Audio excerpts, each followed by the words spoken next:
भारत के खिलाफ लगातार जहरीले बयान दे रहे नेपाल के प्रधानमंत्री केपी शर्मा ओली ने अब भारत की सांस्कृतिक पहचान पर हमला बोला है।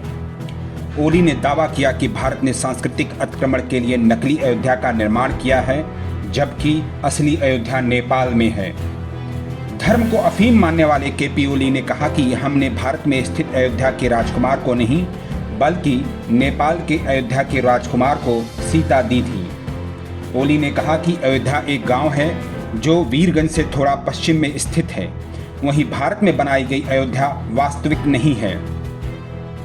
ओली ने कहा कि नेपाल को सांस्कृतिक रूप से दबाया गया है, यही नहीं तथ्यों को बदला गया है।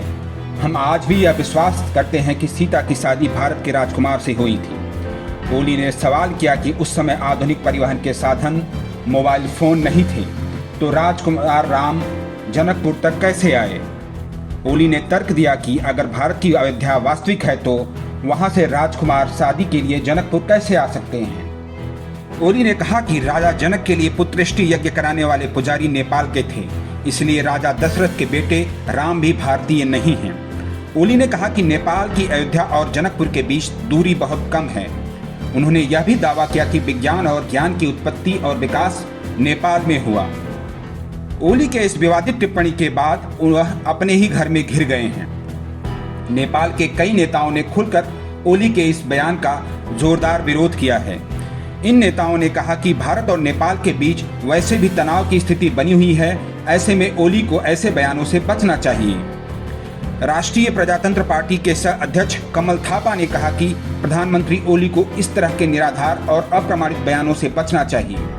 थापा ने ट्वीट कर कहा, ऐसा लग रहा है कि पीएम तनाव को हल करने के बजाय नेपाल भारत संबंधों को और खराब करना चाहते हैं। उधर राष्ट्रीय योजना आयोग के पूर्व उपाध्यक्ष स्वर्णिम वागले ने चेतावनी दी कि भारतीय मीडिया कल पीएम के बयान से विवादास्पद सुर्खियां बटोर सकता है और बना सकता है। यही नहीं, सोशल मीडिया पर भी ओली के अयोध्या पर दिए बयान की जमकर आलोचना हो रही है। दरअसल ओली प्रचंड के साथ अपनी चल रही सत्ता की लड़ाई में चीन को खुश करने के लिए भारत पर लगातार हमले कर रहे हैं। ओली पहले ही कह चुके हैं कि भारत उनको सत्ता से हटाने की साजिश कर रहा है, जबकि प्रचंड ने इसका खंडन किया है। ओली को बचाने के लिए नेपाल में चीन की राजदूत ने भी दिन रात एक कर दिया है। नेपाल में कई दिनों के से केपी ओली के इस्तीफे की मांग उठ रही है। बजट सत्र को स्थगित करने के बाद अब केपी ओली एक अध्यादेश लाकर पार्टी को तोड़ सकते हैं, ऐसा सूत्रों ने दावा किया है।